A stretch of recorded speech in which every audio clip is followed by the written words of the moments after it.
হে বন্ধুরা, welcome to সোনাস। আবার কে বানাবো গোলা রুটি। বন্ধুরা দেখো, এক বাটি সুজি, এক বাটি আটা নিয়েছি, এক গ্লাস জল দিয়ে দেবো, পেঁয়াজ আর কাঁচা লঙ্কা কুচকুচ করে কেটে। বন্ধুরা অল্প একটু নুন দেবেন পরিমাণ। এটা কিন্তু চামচে বা আলাদা কিছুতে মাখালে হবে না, হাতের সাহায্যে আপনাদের মাখিয়ে নিতে হবে।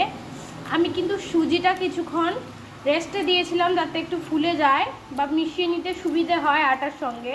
আপনারাও একটু কিছুক্ষণ 1 ঘন্টার মতন রেস্টে দিয়ে দেবেন। আমি হাতে এটা মাখিয়ে নিয়েছি, এবার এটা কড়াইয়ের ভিতরে দিয়ে দেবো। এটা কিন্তু আপনারা অবশ্যই ননস্টিক কড়াই বা একটু মোটা লোহার কড়াই যদি আপনাদের বাড়িতে থাকে ওটা ইউজ করবেন, নইলে তো উঠতে চাইবে না সহজে বা ভালো হবে না। ননস্টিক কড়াইটা হলে বেস্ট হয় বন্ধুরা। এবারে বন্ধুরা এটা কড়াইয়ের ভিতরে দিয়ে দিয়েছি। এইভাবে হাতের সাহায্যে ধীরে ধীরে করে পাতলা করে মেলে নেবে বন্ধুটি। বন্ধুরা কেমনি শুকিয়ে গেছে এরকম বন্ধুরা দেখুন। বন্ধুরা এইভাবে লাল লাল হয়ে আসলে ভাববেন এটা হয়ে। আমি নিলাম বন্ধুরা। আপনাদের যদি ভালো লাগে তাহলে please like, comment and share বন্ধুরা প্লিজ।